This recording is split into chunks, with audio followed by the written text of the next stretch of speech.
What up, Lost Boys? It's the best time of the year, fantasy football season, coming at you. We're here to do our draft video today. We're going to talk a little bit about the season, talk a little bit about some trends coming up this year. We'll do the drawing of the draft order, and then let everybody get ready and start mocking.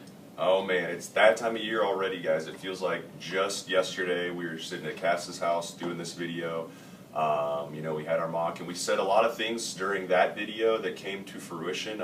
One of the things we talked about in that video was how important it was to get that top 4 draft spot, right?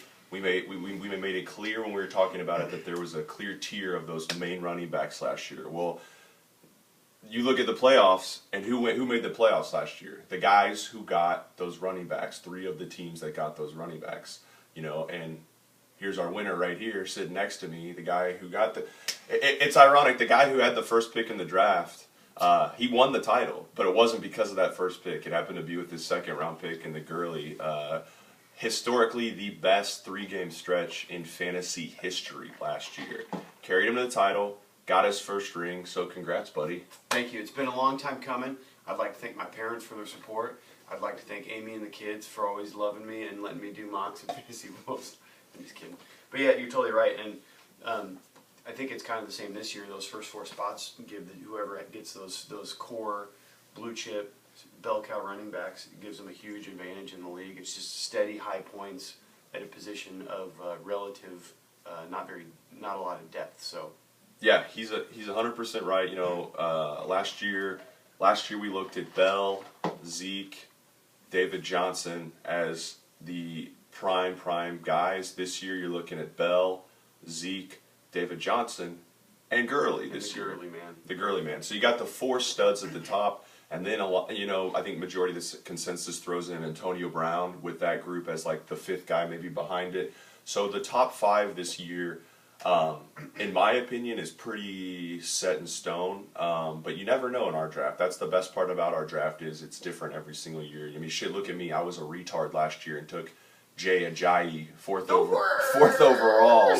So, like I said, you can never count out anyone being an idiot. So, what are your thoughts on this year's draft class and some big questions coming into the year? So, the most interesting thing for me this year is there are a lot of really, really young players that have kind of these positions or these opportunities to have a huge impact in fantasy, but they're almost all have some kind of uncertainty, right? Like, what is Saquon Barkley actually going to do? He should be a world beater, but is he going to do that? Mm-hmm. There are tons of quarterback situations.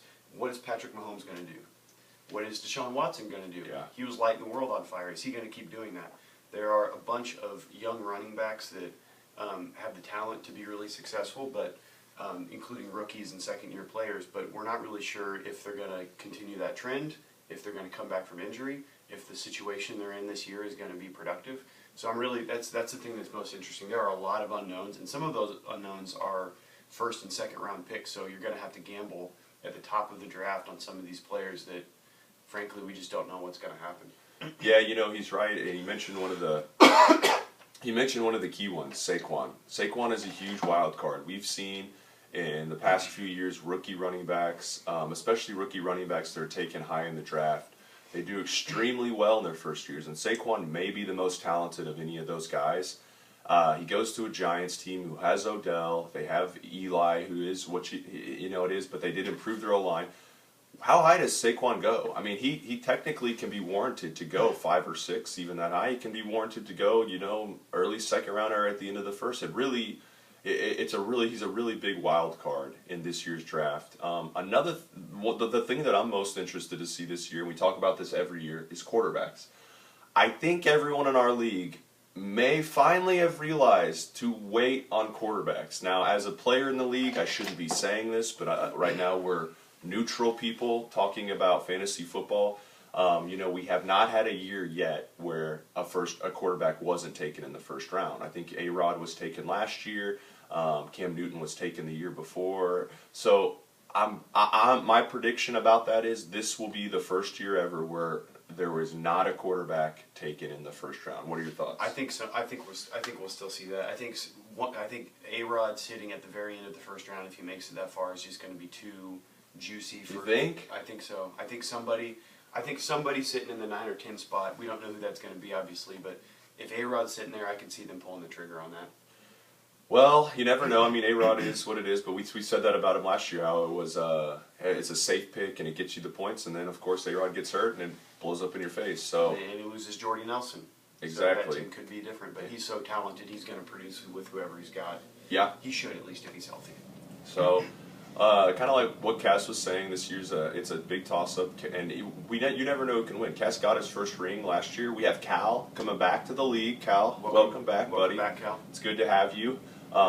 So anything can happen. I think right now, because Cass won his ring, I think Justin and Romanowski are the only two, and no, because Tim got one. So yeah, Justin and Matt. Somehow Tim got one about a billion years ago. So Justin and Matt are the only two guys that don't have a championship at the moment. Either of those guys can take. And I know Justin's been pretty good the last few years. Actually, I know we give him a lot of shit, but he somehow manages to have a really solid team year in and year out. So you got to give him credit where credit's due. You know why, Josh? He's stopped trying to draft 2 defenses as trade bait and always drafting like 4 tight ends. And when you don't make stupid ass picks, your production tends to do a little better. So keep it up, Justin. Way to go, man. All right, so you ready to get this thing rolling? Should we get down to it? Yeah, let's do it. I know this is why you guys are all here, so let's go. This is our 2018 Lost Boys Fantasy Football Draft Order. And we'll start at the top, so 1st to 10. Yes. So here we go, guys. First overall pick in our draft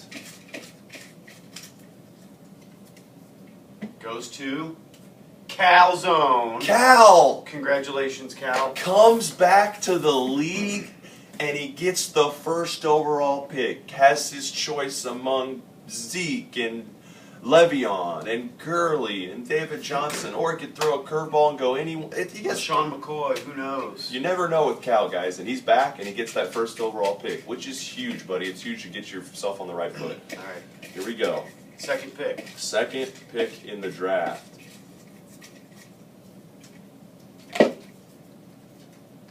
Patty Fathead. Pat. Oh man, Pat always seems to have a top 3 pick. I swear to God. Which is good, Pat, because you're going to get one of those stud RBs, or you could go Antonio Brown again. I know you had him last year, and he did really, really well. He's pretty much, I think Antonio Brown has the highest floor of any maybe player in fantasy. You know what you're going to get, top 3 wide receiver, top 5 player overall. So you never know. Antonio Brown could be in play there. With the 3rd pick in the draft. 3rd pick. Tim Banks. Tim, 3rd pick. I am digging this draft order because we're getting some people up here that aren't fantasy other than Pat. You know, Tim and Cal. Cal didn't play last year, and Tim, I think he maybe reads a magazine 2 hours before the draft. I don't think he even does that. so we have a really interesting top of the draft order. You never know what can happen, so it should be pretty fun. Good, yeah, that's a good pick too. And I almost like 3rd and 4th. It's because you kind of don't have to make those hard decisions like, do you pick Bell or Gurley in the first spot, or do you pick Zeke in the first spot? It kind of just eliminates those decisions, and you can just pick whoever's left. And you know what? That's not a bad situation to be in. Nice pick, Tim. Number 4. Barreto! Man, look at these top 4. So we're going with Barreto. We were just talking about how good he was doing. You know, 2 years ago he had sex with David Johnson and it took him to the playoffs. Last year he wanted him, couldn't get him, Cass snagged him. Is Barreto going to go with the David Johnson if he's still on the board? Maybe DJ's gone. So 4th pick, Barreto is an awesome, awesome pick. You're still going to get one of those studs that are remaining, and you get the wraparound closer than the 1st or 2nd overall. So really good spot to be in. Yeah, that's a good spot. You get the last of that elite tier of running backs if you choose to do. Number 5. Jace. 5th pick. Now I know Jace probably is going to hate this pick, but we were just talking, it's a really good pick to have because I think the top 5, you have the 4 RBs and you have Antonio Brown. Those guys are pretty much going to be the top 5 picks in my opinion, but you never know. The good news is for you, Jace, if you do decide to throw a curveball and go a quarterback, you're probably going to have your choice of the litter with anyone you want. So it's a really good pick. So we got pick number 6 right now. Guess how do you feel about pick number 6? I kind of like it. Not bad, right? I think it's okay. I think 6 through 10, it's kind of a gray area with which direction you should go. I feel like there's about 7 players from 6 to the early second round that can all be kind of picked universally. So I think it's okay. Yeah. It's hard to get value there like you can at like 4 or 5, like with Justin and Jace's picks, but you can get good players too. So with that 6th pick, who we going with? Matthew. Romanowski gets the 6th pick. You know, he was just saying it's a good pick. There's still going to be a lot of good guys. This is kind of the range. You might see an Alvin Kamara come off the board. Maybe even a reach for a Saquon, DeAndre Hopkins, Kareem Hunt. These are a lot of guys that are going to be bouncing around Matt's learning computer, I'm sure, with his algorithm that he has made. Algorithms for sure. So this is a good spot to be in, Matt. I definitely don't. I don't mind the 6th pick. With that 7th pick. 7th pick. Cass. Me. Our defending champion. Coming in hot at that 7th pick's going to get one of the top 7 players, plus you get the wraparound from that, only 6 picks later. Not a bad spot to be in. I think, it's okay. That's one of my least favorite positions in the draft because I see that there's like a little bit of a drop-off after 6. Yeah, it's a little rough. And it's kind of a toss-up there, so I don't know. We'll see. Hopefully I get lucky. All right, we got our defending champion set. Now we're going for pick 8. I can't open it. Yeah, production. Denny. Den McJohnson. Denny showing up. We all know Denny has the great knowledge. By the way, Denny, if you're watching this, thank you so much for coming up last night. Fun to see you. That was an awesome surprise. So it was so much fun hanging out. Denny, with that 8th pick, he's going to come in hot. You never know what Denny can do. He's shown us in our league that he knows what he's doing. He's going to put up a competitive team. He stays busy on the waiver wire, so it should be fun. I'm sure he already knows in his head who he's going to go with close to with that 8th pick. Okay, so this is for the 9th pick. 9th and the 10th Basically 10th as well. So number 9. Number 9. So who we got left? Me and Ryan. Ryan. Josh and Ryan coming up. Number 9. is Ryan. Ryan, number 9. So that means Josh is 10. Ooh, so Cable gets that number 9 pick. He's going to get close to the wraparound. This year, there is a lot of good guys that are going to be available in that first round. We'll see who drops to the 9 pick, but there's going to be some talent there. Me with the 10th pick, wow, I don't think I've ever had the 10th pick, so I'm not mad at it. I think it's going to be fun. Back to back, you basically get 2 first-rounders with the 10th pick, and then you sit and wait and watch every player you like go away. That's and true. you wait 20 picks That's for your true. next pick, but there's still a lot of good guys. The Leonard Fournettes, the Dalvin Cooks, the Julio Joneses, maybe ODBs. Those guys are all going to be there maybe at that 10th pick. So I'm not mad at it, and plus it's fantasy, so it's going to be fun as hell. Any final thoughts, my friend? Nope. This is going to be a fun season. We'll go through the order again. Cal, number 1. Number 2, Pat. Number 3, Tim. Number 4, Justin. Number 5, Jace. Number 6, Matthew.